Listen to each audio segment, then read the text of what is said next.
সময়ই এসছে তাই দেখাচ্ছি। এটার অপেক্ষায় তোমরা বহুদিন ছিলে। এটা হলো গামছা হারেমের সেট, মানে গামছা দিয়ে হারেমের সেট করা আছে, ঠিক আছে।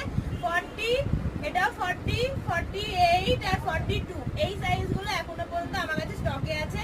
বা এইগুলো এসছে অনেকদিন, বাট আমার এগুলো দেখানো হয়নি, তাই স্টকটা বেরিয়ে গেছে। যে কটা আছে আমি এই মুহূর্তে সেই কটাই দেখিয়ে দিচ্ছি, দেখে নাও। যার যেটা ভালো, মানে যার পছন্দ হবে স্ক্রিনশট নিয়ে অবশ্যই হোয়াটসঅ্যাপ করো।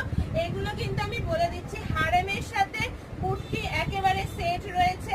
আমি সাইজগুলো আবার বলে দিচ্ছি, 40, 42, 40 দুটো পাবে, 42 একটা আছে, 48 একটা আছে, বাকি সবগুলো দুটো করে পিস ছিল, এখন আর নেই, ঠিক আছে। এই যাচ্ছে সেটটা, দাম থাকছে 960 টাকা, pure cotton material, all over India delivery হয়। যে যেখান থেকে দেখছো সে জায়গাটা সাবস্ক্রাইব, লাইক এন্ড শেয়ার করে দিও। আজকে মতো ভিডিওটা